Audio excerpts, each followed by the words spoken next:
Be more grind, rise, shine through the struggle. Black dollar circulate, flexing muscle.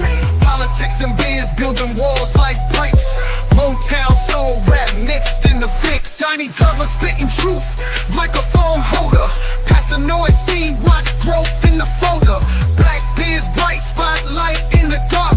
Hustling hard, lighting sparks in the park. Be more new, where we breaking glass ceilings. All black everything, income healing. Donnie Glover, flip the script, let's go. Black Wall Street, roadmap, be more flow. Real talk, stock rise, dreams ain't looking hollow. Blueprints, handshakes, enemies wallow. Baltimore kings, queens, crown on the throne. Legacy built, stone by stone. Headlines, deadlines, moves in the background. Politics, money clips, elevate the town. Black biz strategist, wealth can't be missed. Twist the plot, make the whole world twist. Be more news, success we inhaling. Victories, IRS, no detailing. Donnie Glover, rise to shine, let's glow. Focused on green, black, Wall Street in tow.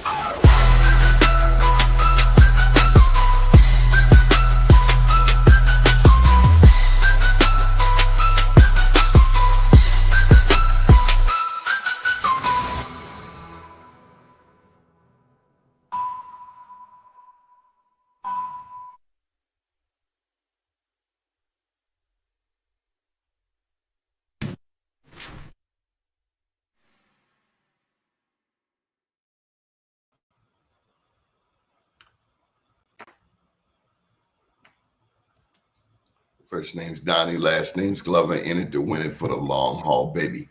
Nick, Andrea, how are you? I'm good. How are you? I'm doing good. Good.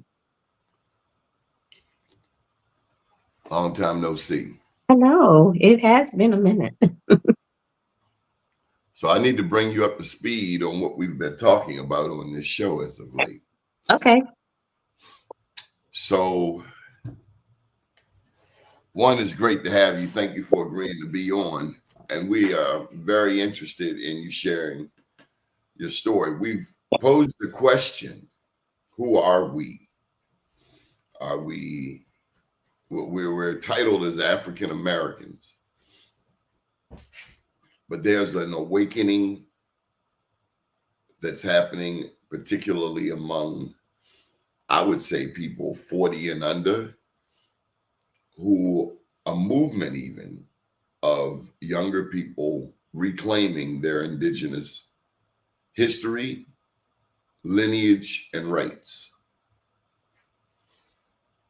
And they are serious. They're serious about their history. So, you know, I've have some pictures preloaded, but one I didn't get to last night is this guy here. And he has a fascinating story. I got to share it with you. You ever heard of Walter Plecker? Mm-mm. Well, you have heard of the one drop rule? Yes. What is the one drop rule from what you recall? If you have 1 ounce of black in you, you are black, regardless of what you look like. Which I don't have an issue with because I like being black. What the issue I have with that is that people use it to obviously abuse us and further enslave us. So from that standpoint, I don't agree with it.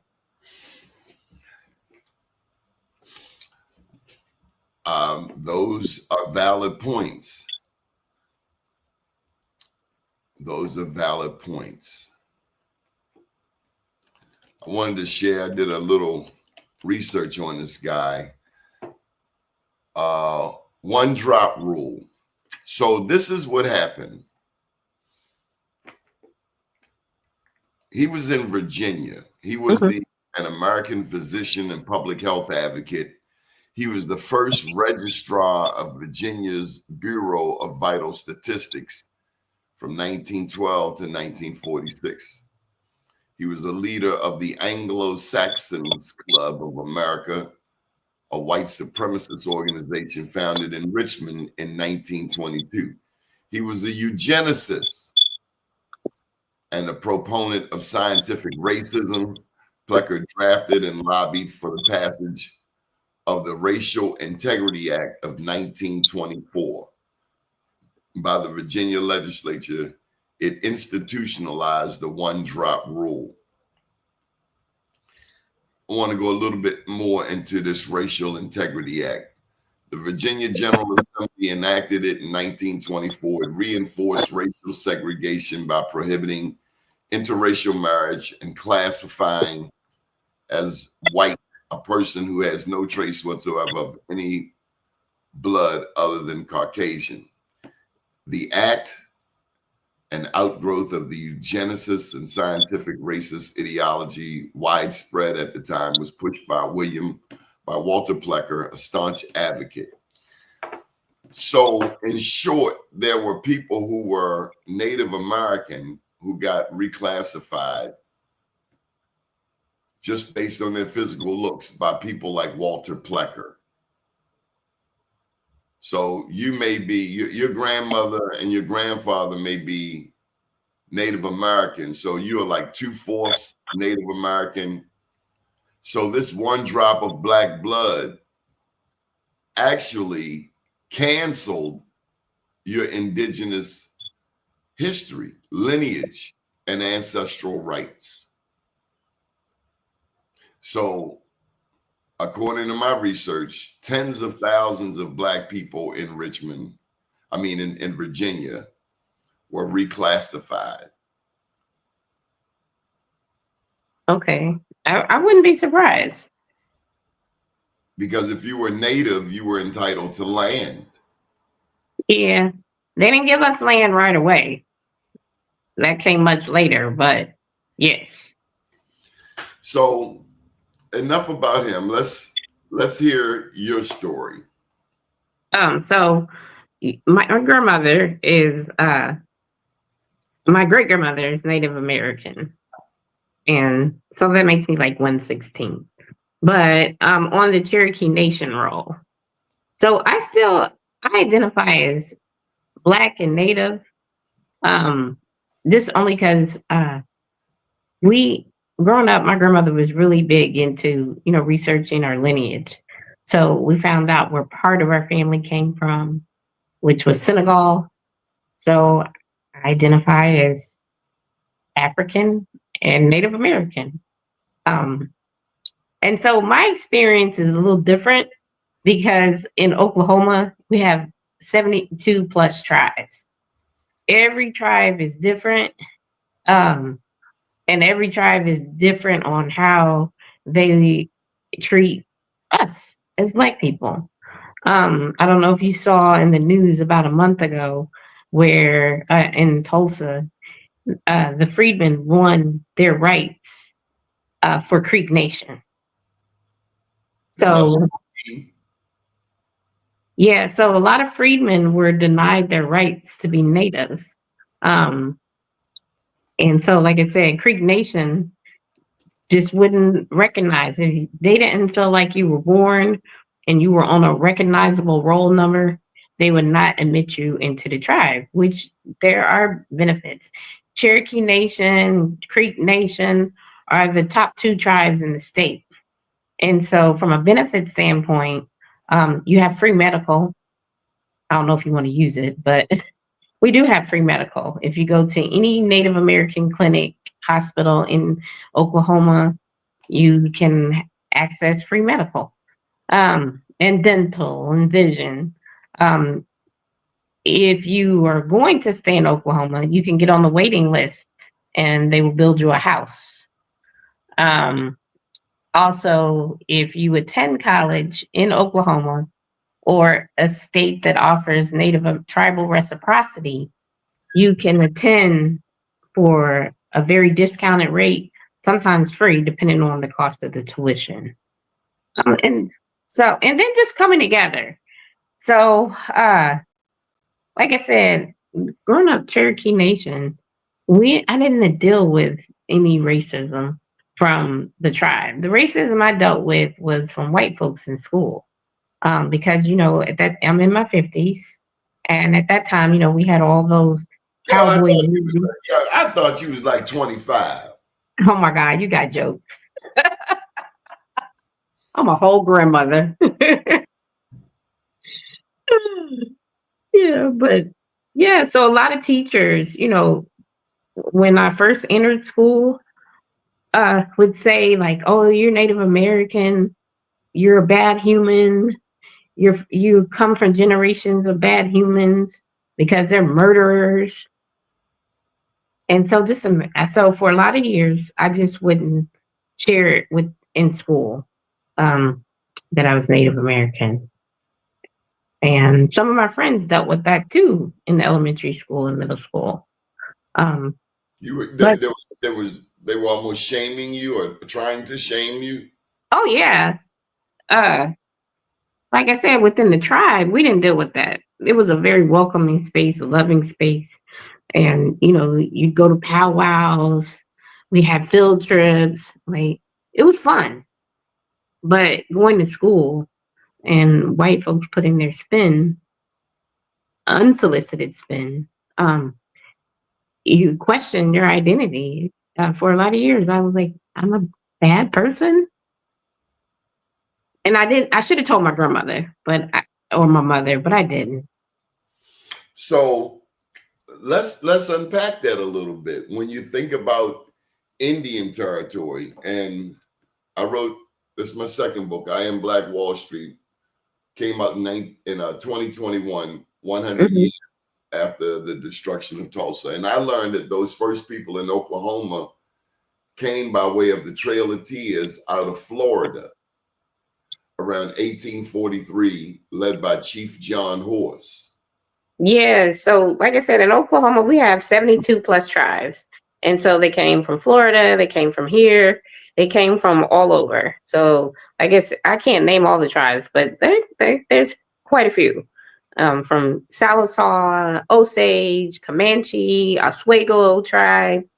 Um, and so here in our city, a lot of streets ironically, have Native American names. Um, but yeah, so Sequoia, Powhatan, Patapsco. Iroquois, and matter of fact, Oswego over in Park Heights. I gotta ask you this: growing up in Oklahoma, how far were you from Black Wall Street, from Greenwood in Tulsa? Uh, not very far. So I lived in Oklahoma City, but most weekends, spring break, summers, I'll go to Tulsa to visit my aunt. So it was like I had two homes. And matter of fact, my ex's family is one of the few black businesses still there on Greenwood. They have I think they're the 10th oldest black newspaper in the country, the Oklahoma Eagle. And You so need to be in touch with them. I need to have them on this show. you can. We must have them on the show. We love Yeah. black newspapers. Yes, you can have them. You can also talk to quite a few people about their experience with this latest judgment for the Freedmen tribes. There's a lot of black and natives in Oklahoma. So I'm going somewhere with this. Uh-huh. Growing up, were you taught that there were other black towns in Oklahoma? Oh yeah. Like that was a tradition. We would go to all of them for rodeos, for celebrations. What you mean, like 2 or 3 other black towns in Oklahoma? Oh no, we went to almost all of them at some point. Like that was a thing for the rodeos, for Juneteenth, for barbecues, like big celebrations. I was told there were 70 to 80 black towns in Oklahoma. I don't know if there was 70, 80, but I know for sure there was about 35. And I think now it's down to about 13. So we can imagine that over time there could have been more, and we understand how things live and die. Mm-hmm. But the real hit is, it's my understanding that Texas had 500 black towns, East Texas alone.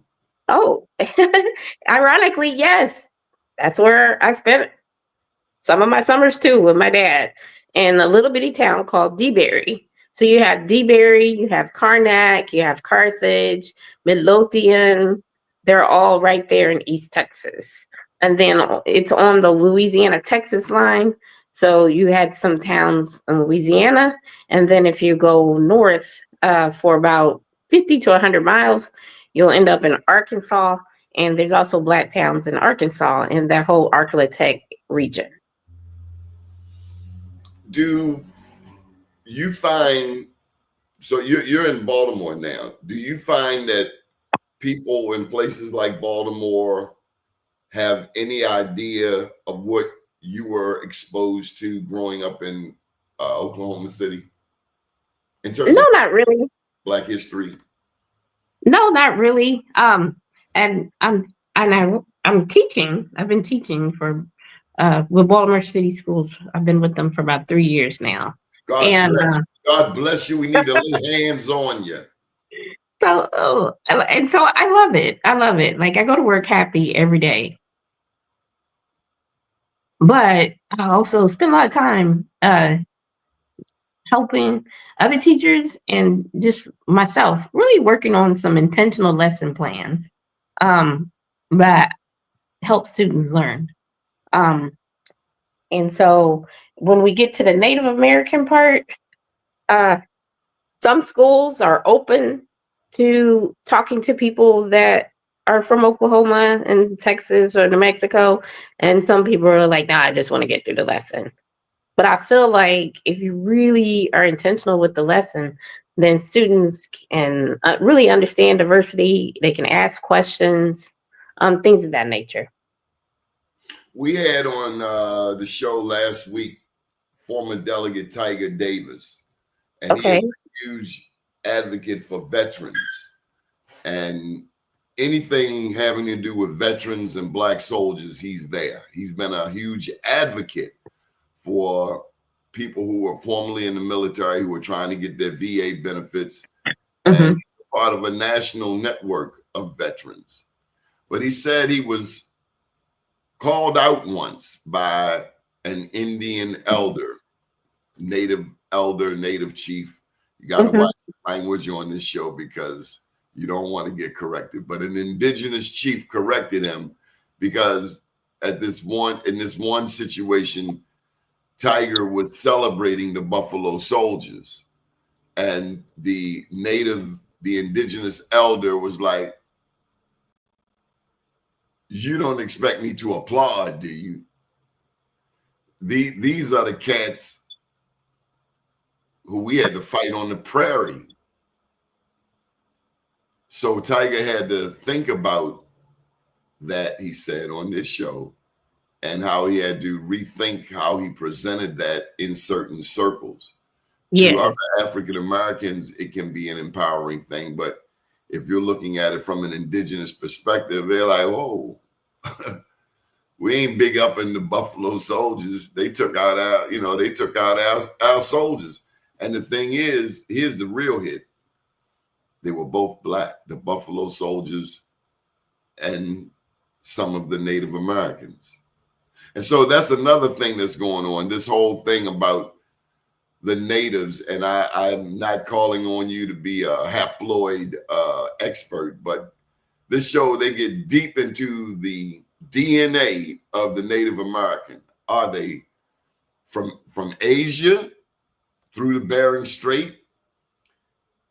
Did they walk during the Ice Age to the Americas from Africa? Because they're two different indigenous peoples, is what I find. The Asian ones, and then they are Black people. And then the definition of indigenous. We think in 2025 terms, based on what we see, we think we know who was here. But suppose there was a whole civilization and it either got buried by water, buried by fire, what have you. Do we really have any idea of who was really here? But there are those who suggest they do, and they are Black, and they refer to themselves as Native Black Americans. They don't they don't claim any membership to Africa, and they don't claim any love for Africans. And so my point is, as I volley back, well, when we run across an Andrea who has both African and Native roots, are we to say, okay, Andrea, you can't come over our house no more? Well, I don't know, but for me, We can't play spades no more. oh yeah, we can, because I primarily identify as Black, because I, I feel like we all came from Africa. Now, don't drag me on that, but that's how I feel. And we, just like you said, over time, people migrated, people moved. Um, we had very nomadic lifestyles when people were in the hunter gatherer phase. So I am just one of those people that believe that Africa is the mother of all people. And so let me share this, and I am open to new information. Teach me, show me. One of the things that was brought to my attention that I didn't know it was so neck and neck. I just didn't know. And I'm open to new information. It's okay not to know. Mm-hmm. I'm not the only one. There are a lot of people that didn't know. So I'm going to shoot you a couple of images, Andrea. Okay. This is the pyramid at Djoser. Uh-huh. The pyramid of Djoser is considered the oldest pyramid in Egypt.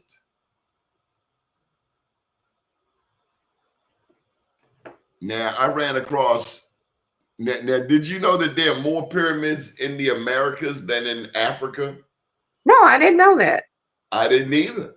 Wow. May have heard it, never really paid attention to it. That's the thing. By the time you get 60, there are things you remember, things you don't remember. But one thing I do remember is my father telling me his grandmother was Blackfoot Indian. And so I'm really grateful for the people who are watching the show, because like you, like me, we're not the only one with indigenous roots. And I tell you, in a conversation with Paige Hurd, the actress, DMX's goddaughter, she talked about being shamed that she's Black and Latino. And then she mentioned being Latino around her Black friends, there was a shame. And maybe, I don't really remember if it was the same with her Latino friends, if they felt a certain way about the Black. But long story short, you're right. We all here. It's a melting pot. We all have our histories. We raise the question, are we Moors, Hebrews, or Native American? A combination of all three. What are we? And when we find out who we are, then what? Then what do we do? Because when the police pull over a car full of Black people, they're not checking for what tribe you're from. Oh, no. And in Oklahoma, if you had tribal plates, oh, that's a quick red flag for racial profiling. Because we get car tags for $15. So I showed you this pyramid in Djoser. Now let me show you this one in the Americas. This is called Corral. This is in Peru. Did you ever seen this before? Is that near like Machu Picchu? Because I've seen the part of Machu Picchu, but I don't know if I've seen that one in particular. Yep, this is called Corral. And then this next one, I mean, the history we don't know. We do a lot of traveling. This is also South America, and this is humongous. Oh, okay. Now I have seen that one. And you know, South America had a lot of Native American tribes. Some of them had melanin in their skin too. Oh yeah, we're all mixed up. Like that's like people ask sometimes, are Black folks racist about it? And I'm like, no, not really, because everybody's got Native American at some point, or someone has a cousin. And it just depends. But like I said, I lived in Oklahoma City where Cherokee Nation was quite friendly. So that experience was, it was just fine. Here's a comment from one of our viewers. If out of Africa was 60,000 years ago, what about the 130,000-year-old human fossils in Florida? So I'll tell you something that I have concluded, that these major institutions of learning have a huge say on who we are and what we know about who we are, namely the Smithsonian Institute. Yes. And they need to send, this may not be popular, but I'm going to say it. They need, the Smithsonian and all these museums across the world need to send these remains back to the countries that they took these people from. They dug up people's ancestors. Yeah, like that was somebody's mother. That was somebody's grandmother. And he or she should not be on display.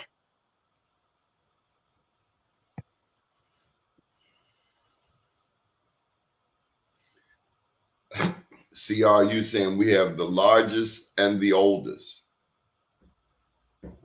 So this is new to me, an Americentric perspective. You've heard of an Afrocentric perspective with Africa as the central focus. Well, unbeknownst to me, and now I can say I know about it, an Americentric view. It dismisses the Jews, the Hebrews, the Moors. It's saying it all started, life started here. This is the Garden of Eden. I mean, people are entitled to that view. I don't necessarily agree with it. I do feel like life has been everywhere. Because like I said, people are nomadic. In modern days, modern times now, you have people that work remote and they're digital nomads. You know, I've moved around a lot. You could say that I was nomadic because I've lived in 17 states and 4 countries. So, Afghanistan, Iraq, Panama, and oh God, I can't talk. No, not Puerto Rico.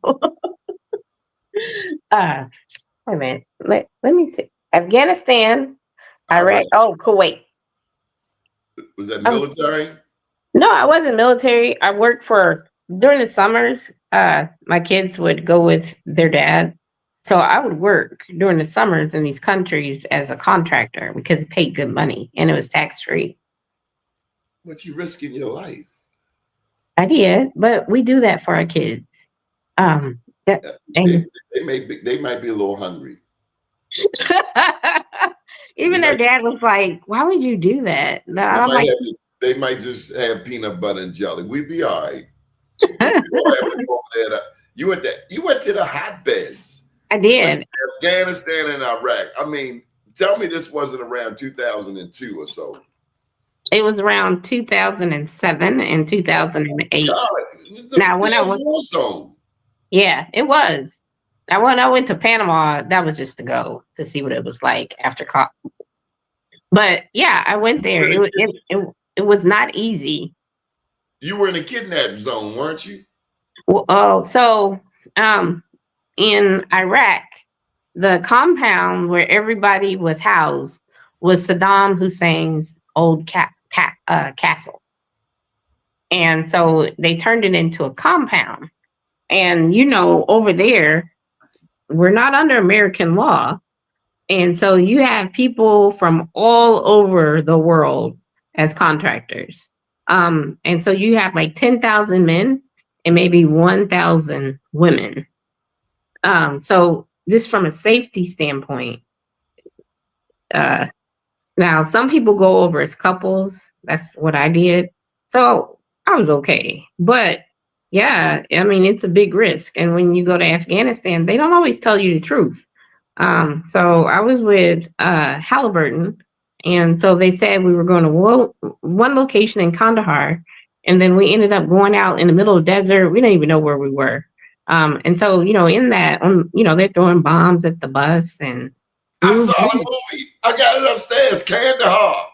Yeah, so we didn't go to Kandahar. We went through Kandahar, but we didn't stay like they had promised. So you were strapped. We were basically stranded in the desert. You were strapped. No, we don't have a gun, fortunately. So I got to be strapped. Come on. let me tell you, I did my 3 months and I got up out of there. And I was like, this is not for me. I'm not coming back again another summer. Was it worth it? It was worth it, but that, like I said, it was. God, lady, I didn't know you was G.I. Jane.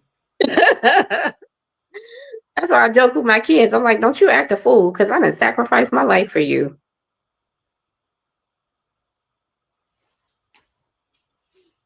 Do they get it? They do now. You know, for them, because it was routine for them to go like with their dad during the summer and go hang out with family back home in Oklahoma. They were just like, oh, hey, you know, we're just back home and mama's just working. Oh, mama's in a war zone. Where's your book? I don't know. I never thought about writing one. Women who have been in the combat zone, that is a book. That's at least one book. Oh, you're so kind. It's the truth.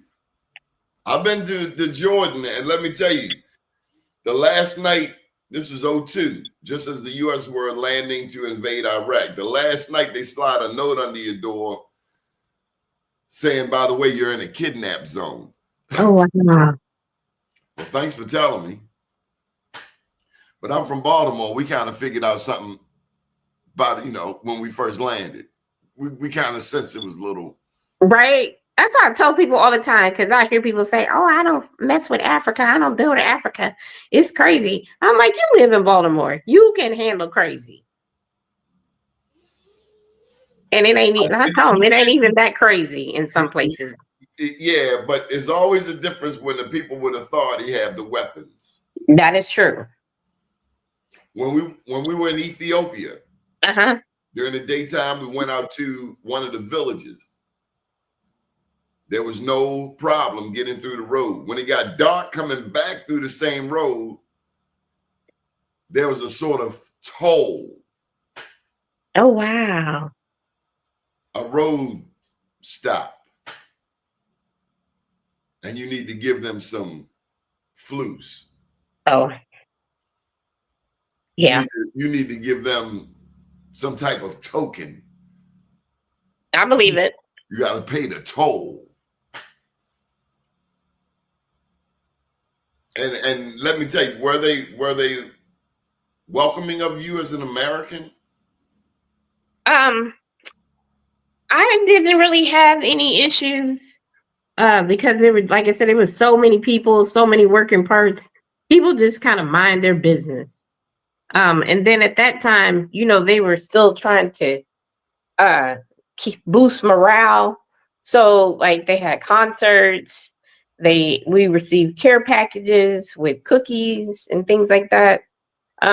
So like I got to see Charlie Wilson, I got to see Beyonce when I was in Iraq on the compound. There was always something going on. Now I don't know if they continue that, but and then like I said, the person I was dating at the time, he's crazy. Well, nobody gonna bother us. Say, Charlie Wilson said that when he wrote the song, "You Dropped the Bomb on Me," it had nothing to do with the bomb being dropped on Tulsa. How could he say that? I don't know. I don't know him like that. Like but I've met him. See him, ask him. I mean, because even if it wasn't about Tulsa's Black Wall Street, it damn sure is very fitting. I mean, you're right. I never even thought about it from that perspective. I don't think any of us had. I always thought it was about Tulsa, but he denies it. No, we just thought it was a dance song.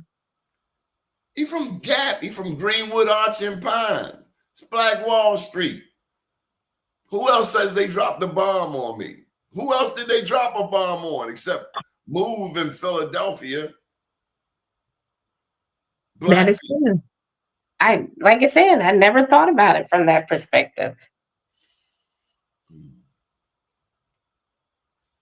Let's get to some of these comments. Anything else that you'd like to share about your indigeneity? That's a word that's new in my vocabulary. Indigeneity. Well, I tell a lot of people that if one of your family members is on the roll, go ahead and get your benefits. They don't work in every place. Like obviously here, my benefits mean zero here, but go ahead and get on the roll. There's a lot of good things that come with it. Um, and just do your research on your ancestry. Something else I learned. Well, Uh-huh. uh, something that was built on what I'd already read about these 5 civilized tribes. Uh-huh. I mean, the name alone is degrading. The 5 civilized tribes. Why can't it be the 5 tribes?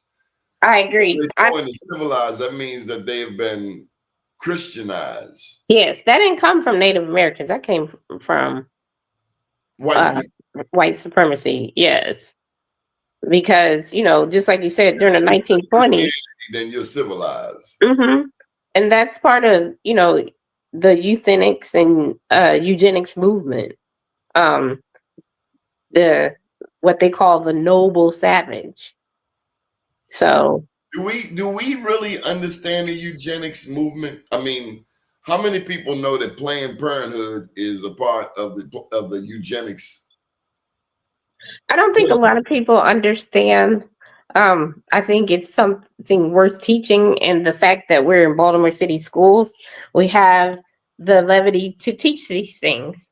And so when I explain it to students to kind of lead them into post-slavery, where they're understanding that even though slavery technically ended on paper, that enslavement and white supremacy didn't. And so, during the 1900s, especially around the 1920s, everyone was trying to solidify their field um, through sociology, psychology. Back then, doctors were not recognized. They called it quack science, quack medicine. And so, with that, there were a lot of damaging things that occurred. Scientific racism, the starting of these IQ tests, so we had things like you said, the cranial studies, just anything and everything to justify why we are less than human occurred during the 1900s.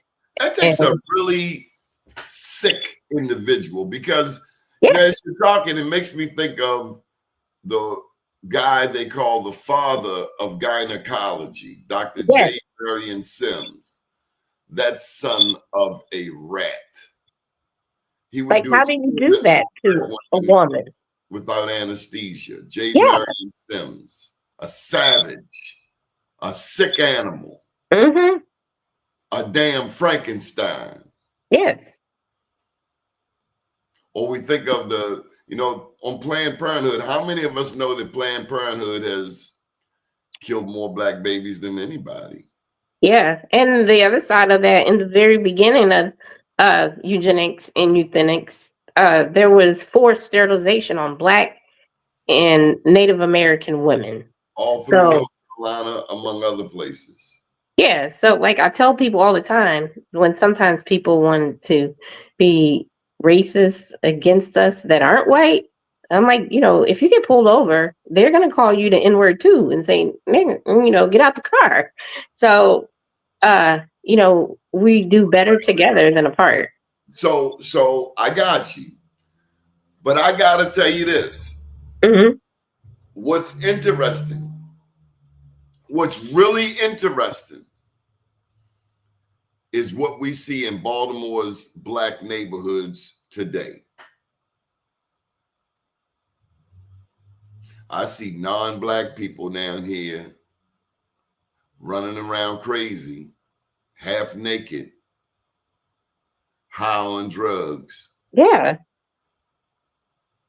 breaking into vacant properties, abandoned properties, Hmm. starting fires, selling stolen goods. while Trump is on TV talking about black crime in DC. Right? That's And the irony. I'm seeing a white guy stand on the corner of North and Mount Royal in a 99% black neighborhood, panhandling, standing next to the brother from the Nation of Islam selling final calls and bean pies. yeah. And I really want to ask this white guy. I wanted to ask, this was Friday. I wanted to ask him,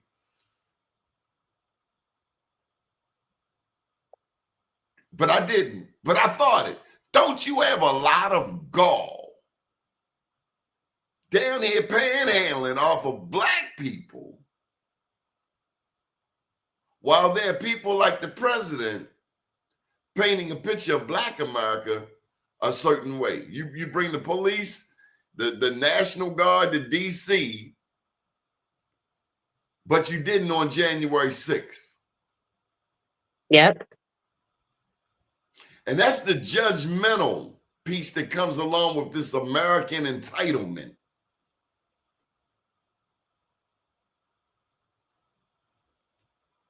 Yeah. And that's the hard part, because the oppressors are the ones that control everything, the military. So this white lady is in my alley, me calling me an effing N-word because I tell her she got to get out the alley. But even though she's eating off the ground, she still has the mindset to speak to me as if she is superior or something. Wow. That's the insidious nature of the racism, like this guy, Walter Plecker. He will look at you and say, you, Andrea, you are black. Donnie, you are Native American. I don't know if it's based on complexion, texture of hair, because as we know, a Native American can look like anything from very dark to very light. Yeah. So, like, you have to be careful in Oklahoma who you call white, because some people will be ready to fight you because they're like, I'm not white, I'm Native American. And then there's those people who paid $5 to get their name on the roll. Oh, that part. So, our governor changed the requirements so anyone can be on the roll, and he did it so he could be on the roll. Good for him. Is he black? No, he's white and racist. It's one of Trump's really good friends. Only Maryland's got the black governor. Tell me about it. He's a Republican? Oh, yeah. Like I said, him and Trump are buddies. Did Trump bring attention to Black Wall Street during his visit to Oklahoma, you think?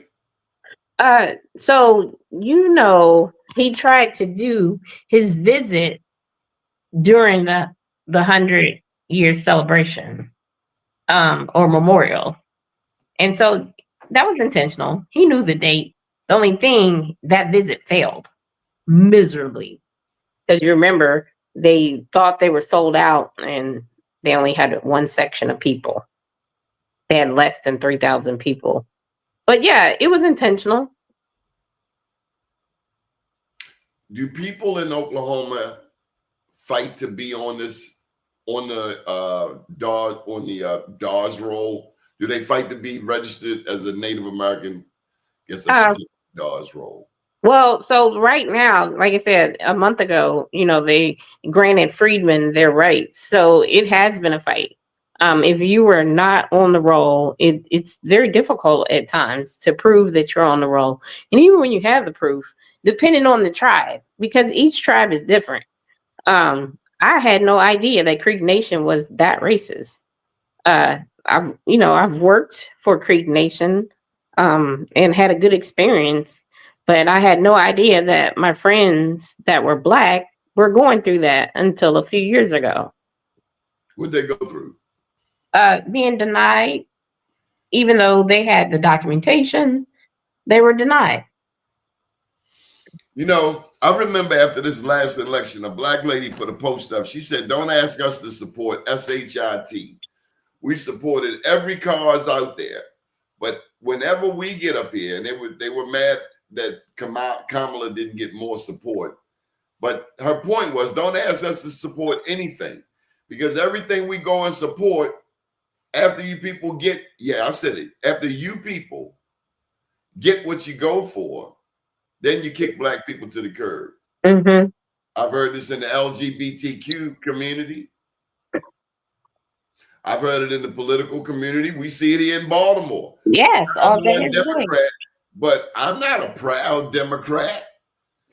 I'm a proud person, but I can't say I love this Democratic Party in Maryland. They gave me a new football stadium, a new baseball stadium, but I got schools with no air and no heat after they done got $15 billion through the Maryland State Lottery. I'm not proud of that BS.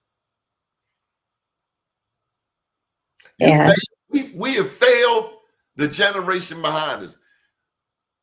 We have no excuse. Got a black governor, largest black caucus, black state senators like never before. I think it's outrageous. I think it's embarrassing. I think they all should pack up and quit. You know my struggle, that if you are not in the inner circle, it is very difficult to navigate like career and things like that here. And ironically, in places like Texas, Oklahoma, places that are kind of borderline, that are really racist, you can still navigate career. You can still make money for your family. And so I don't understand. That's the one thing I don't understand. And a lot of people have shared that sentiment, that why do we have all these hierarchies and cliques when we are all in this together trying to make it? That's what you say, but people say they black for convenience. Baltimore still struggles, and I'm going to say it right here on this show. Baltimore still struggles with the paper bag test. You feel like that? Damn right. Oh, wow. Believe it or not, we're still segregated amongst ourselves. Interracism is one thing. It's one thing a racist calling you the N-word. What's worse, what's even more diabolical, is when we discriminate against another black person. Either they're too dark, or they don't come from your part of town. Yeah. Or maybe they're not in your social club. A cat called me Boule. What? Yeah. I didn't call you that. Right here on this show, I'm Boule. I'm from North Avenue. You better check my resume. Not that I have a problem with being a part of Boule, but there is this stigma. And not everybody gets it. If you have been fortunate enough to go to college, then like Dr. Carter G. Woodson said, go get that knowledge and bring it back to the community and help build our businesses, help build our institutions. That's what Carter G. Woodson said. He said, we're the only ones who send our children to school to come out and work for somebody else. So regardless of what anybody says, I'm still big on those black elders, black African-American, melanated, whatever you want to call them, those ancestors who fought for us to have what we have today. Yes. And many of them did fight. There's a certain demographic that thinks our people didn't fight. They clearly just don't know the whole story. If they knew the whole story of Nat Turner, they would know we did stand up and fight. If they would know about the many slave insurrections in places like Louisiana, where those who lost, the victims during that massacre, their heads were chopped off and placed on spikes all the way to the town of Louisiana. So when I hear people saying that we didn't stand up, clearly they don't know about Zumbi in Brazil, King Baiano, King Miguel, Denmark Vesey, Toussaint Louverture, Jean-Jacques Dessalines, Henry Christophe, Nanny the Maroon Queen, and countless others who fought and died, who gave their lives. Even a white man who died to end slavery, i.e. John Brown. Mm-hmm. So, you know what I say to that? I challenge people, that I remind them, no one's going to tell you your history. It was intentional. So just use a little common sense. Like in class, you have students that disobey the teacher. They're defiant. You don't think that there were people like that uh, during slavery? You don't think there were people like that before slavery? So I explained to them the things that we do is nothing new. These things have been done for before. The only difference is their history is documented and ours is not. Good deal. So I'm just going to share a little bit more of these comments. Anything else you'd like to share? Ray tells me that he's indigenous. Is that true? I don't know, but he definitely loves indigenous culture. He's gone to Oklahoma with me a couple times, and met a couple of tribal leaders on some public policy they were working on. Did he get the cowboy boots? He did not get the cowboy boots, but Did he get a hat? He did not get a hat, but he got a lot of shirts. Oh, let me catch him coming down Pennsylvania Avenue looking like a cowboy. He got the shirts, and I graduated from OU, so he got the shirt and a hat. So you've been to the Black Rodeo? Oh yeah, that was just a childhood thing growing up. Oh yeah, and then just in proximity. So there's a little city. It's mostly a black city. I don't know if they consider it a black city, but we do. It's called Spencer, Oklahoma. It's like from Baltimore to Towson. And so they have a lot of rodeos there. There's rodeos not far from where I grew up. So you have small and you have major rodeos. So like going to a rodeo was just a normal thing. And then you have certain ones that are really big, like Boley, Oklahoma. That's a black town. Everybody goes to Boley. A lot of people don't know about Boley. Yeah, you have Boley. And matter of fact, they used to have rodeos in Dungy, which that was a black city right outside of Spencer. We don't hear this. We don't hear much about this. And I can put you the black towns in Oklahoma, in Texas, and I would imagine Kansas too, because that's where blacks first went before they got to Oklahoma, Kansas, John Brown territory. We used to, I don't know if they still do it. They used to do the library used to put on a tour for free. You could go to the black towns. It was 13 towns that you would go to in a week. Wow. Mm-hmm. What does that do? What does that do for little black kids? I mean, in retrospect, like if you were to were you able to expose your own kids to that? Oh yeah. But so let me tell you the other side of interracism is people love saying, "Oh, you so country," like it's a bad thing. Like, what's bad about like living from the earth? What's bad about just being friendly to people? Like, so we put all these hierarchies in place for just normal life experiences, instead of people saying, "Hey, what was that like?" So for us, that's just a normal thing, childhood thing. You are going to go to a rodeo at some point. Usually you're going to go to at least 3, sometimes more, but someone in the family usually has a cousin that is in the rodeo. Like I had cousins that were bull riders, so I always went to the rodeo until I moved from Oklahoma. Got your homegirl here. You ever heard of Eufaula? Oh yeah, I've been at Eufaula a lot of times. Yeah, right outside of Eufaula is a Native American clinic. Really nice complex.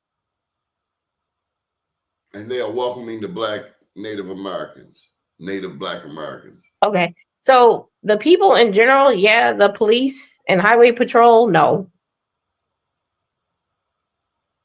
And you'll get some weirdo in a truck in boots and a hat talking about I'm the police. So this is why I live here. Like, I get we have issues with BPD, but when I tell you the issues of Oklahoma police far surpass the issues of BPD. And that's another reason why I would never go back to live. Damn. Yeah. So like for me, Baltimore was healing. Damn. Right. Whoa. Yeah. Whoa, go Baltimore. Yeah. Like in Oklahoma, I'm kind of like the ugly person. I'm dark, I'm small, and so yeah, I spent a lot of years as the ugly kid. Is it open carry state? No. Oh, you talking about liquor or gun? Guns. Oh yeah, all day, every day.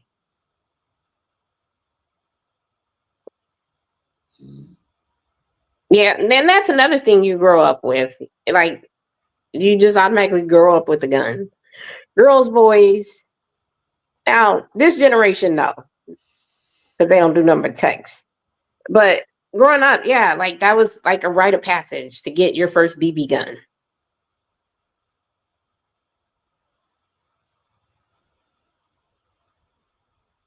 Is Oklahoma, one thing Richard Pryor said about Arizona, he said there were 10 people, I forget the joke. He said like the 10 people in Arizona and they all locked up.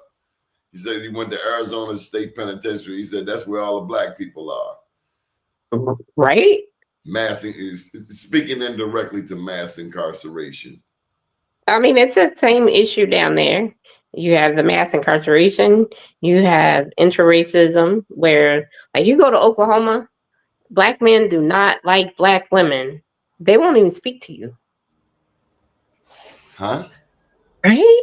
So when I go home to visit my grandkids, I spend all my time with them, check on my daughter, and then I'm like, I'm out. I can't function like this. The brothers hollering at white girls? Oh yeah, all day, every day. And they'll tell you white women are better. Yes. Why would they say that? That's just how they're raised. There was a big deal about color, and so, I dealt with it. Me and some of my friends, we dealt with it pretty hard. And like in college, I pledged AKA, and a lot of people were like, they accepted you? Why wouldn't they? Well, based on their reputation as the Kappas, light skin, long hair. That's the thing that's out there. Yeah. Well, my line was pretty diverse. But yeah, like my line sisters, it was dark. Complexion didn't matter in my house. You had to do your daggone work. Right? So that was one thing that I loved. Like that weight of color, just black men speaking, like that weight was gone when I moved to Boston. Speaking to you. The brothers here speak, but back home. No. At back home. Maybe they don't like sisters. Maybe they don't like women at all. Some of them might not, but yeah, they do not like black women. Like my son goes to college down there, and they give him a hard time because his girlfriend is black. And they're like, why would you date a black girl? And he's like, duh, why would I not? Yeah. Who do you learn it from? I think parents and teachers, because down there people still talk about good hair. Oh my God. Some of my friends put posts on social media and degrading black women. And I'm like, that just looks like a normal black woman. Self-hate is real. Louis Farrakhan talked about it. If I remember nothing from the Million Man March, I remember that speech of Willie Lynch, divide and conquer. Yes. Light skin, dark skin, east side, west side, AKA Delta, Kappa, Omega, old, young, male, female, Jamaica, Puerto Rico, Dominican, Honduras, one difference, one stop away from the same daggone thing. We got to come together. And that's what this show is about. We want to unearth these stories. We thank you for sharing your story because it's a story that we don't have often enough. And I do apologize to my audience for getting sidetracked from people who want us to stay divided. I don't want us to stay divided. Okay. Well, I'm going to give you a term. And so if you go to Oklahoma and you run into a Cherokee, it's OCO. OCO. That's high.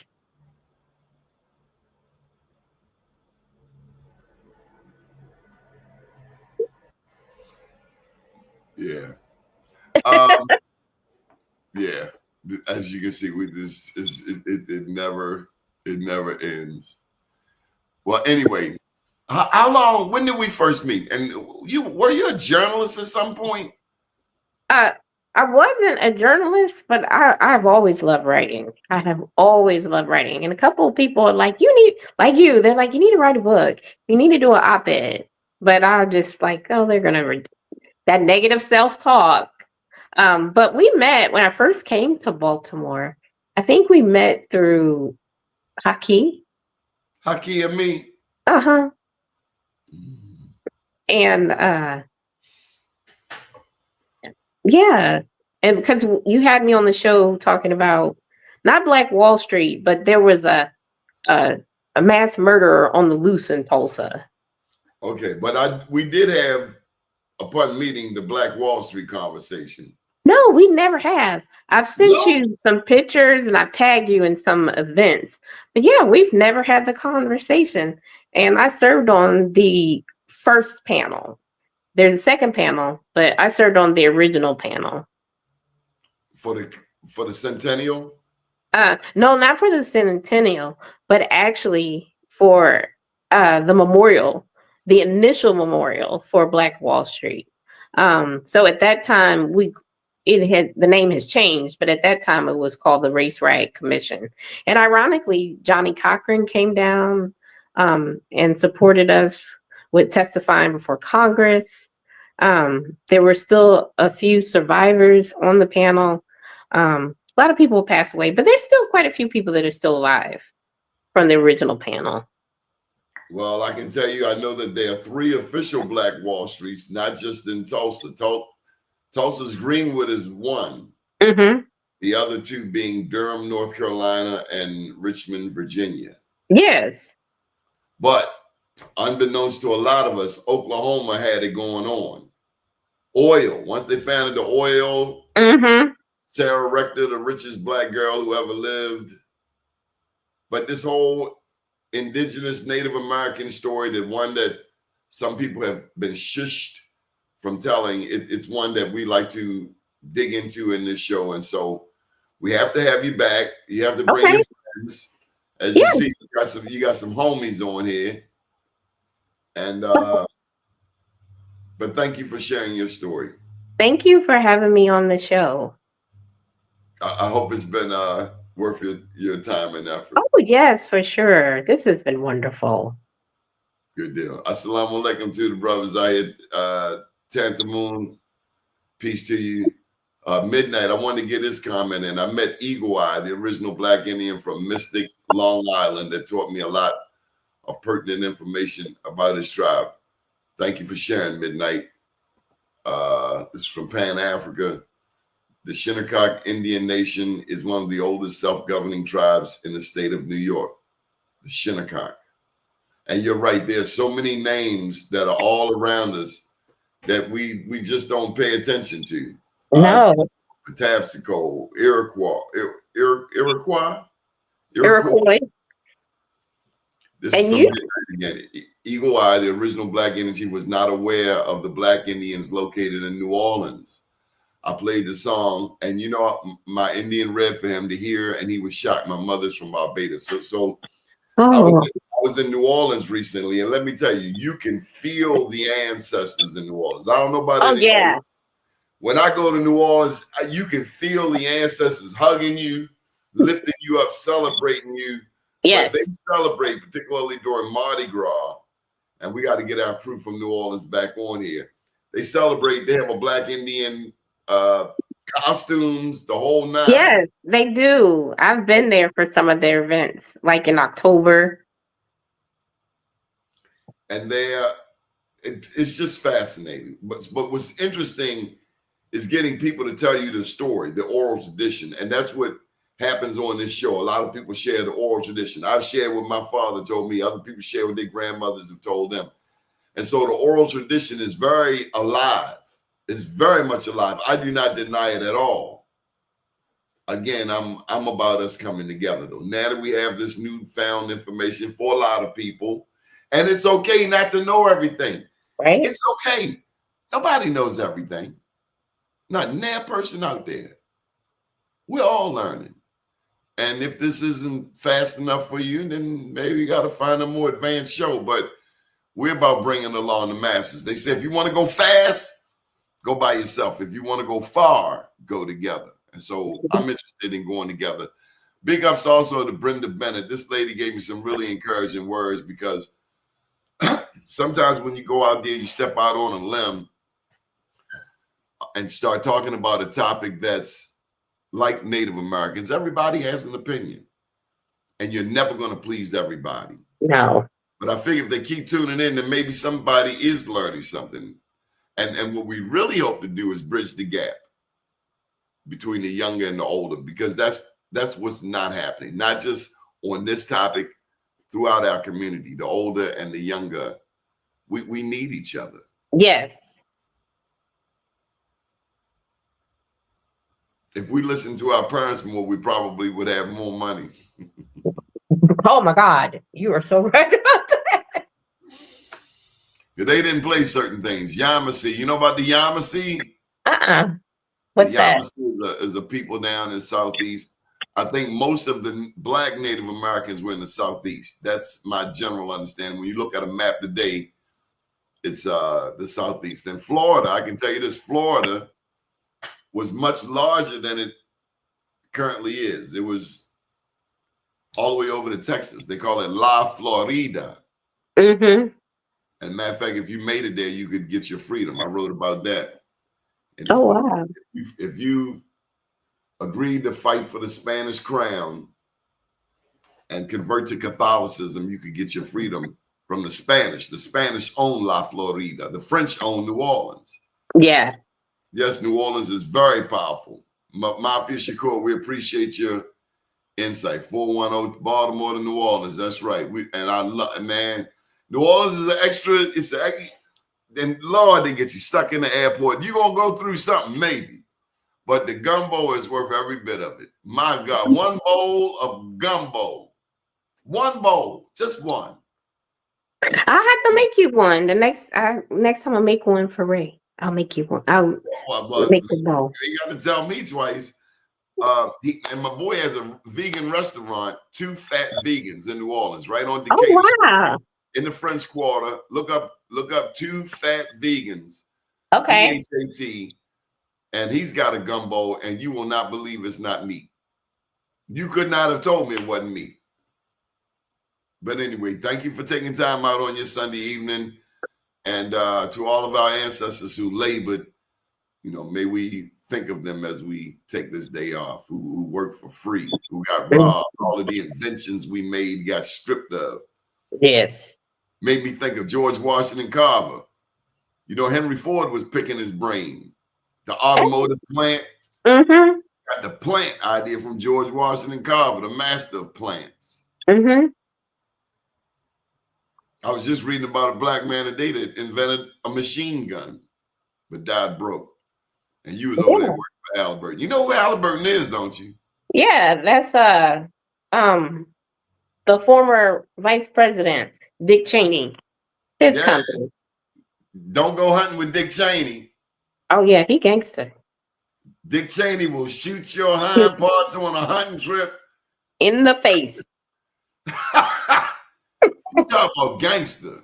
And then go visit him in the hospital. Whoa! Sorry, I missed. Andrea, thank you again, and have a pleasant evening. Thank you for being civil, everybody. I'm gonna go back and read these comments.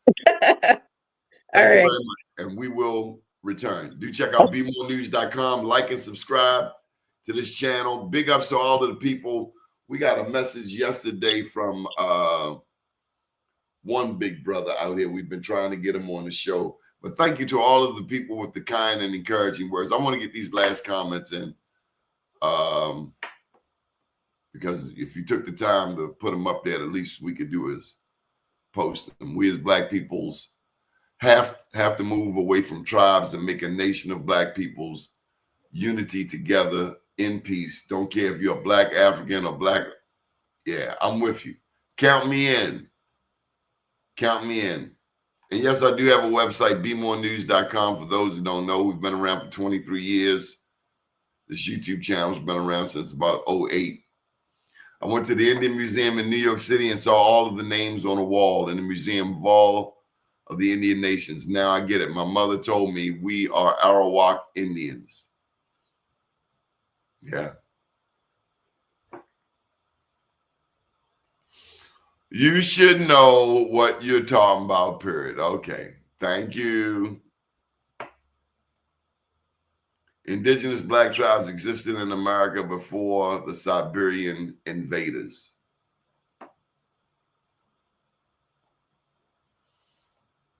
Okay, thank you. We're all learning big facts. We are all learning, Mafia. We are all learning. Absolutely.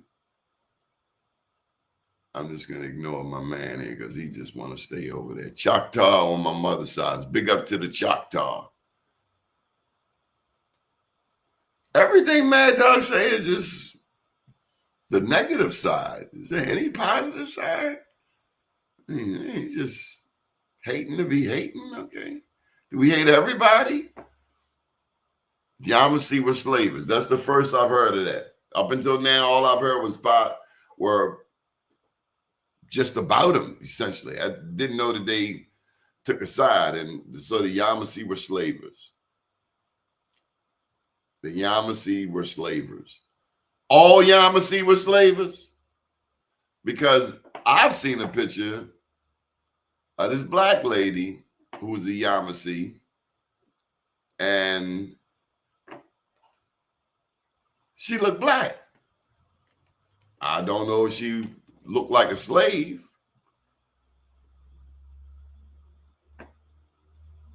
No, that's not it.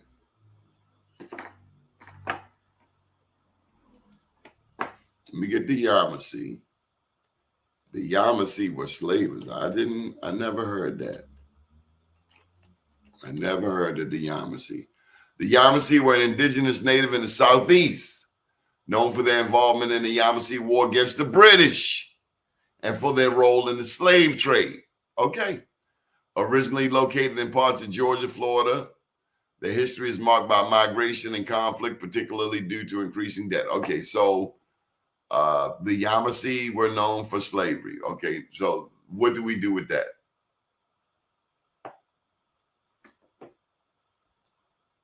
And there were blacks in Africa who were selling blacks. There were blacks here who got their freedom and ended up owning slaves. What's your point?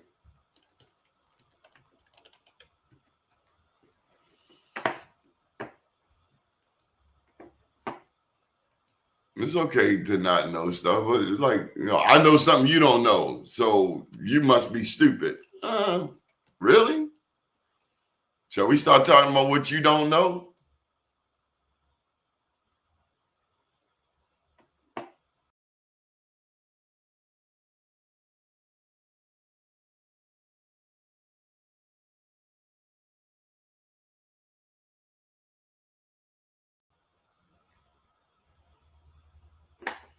Anyway, thank you for joining us, everyone. Good evening, world.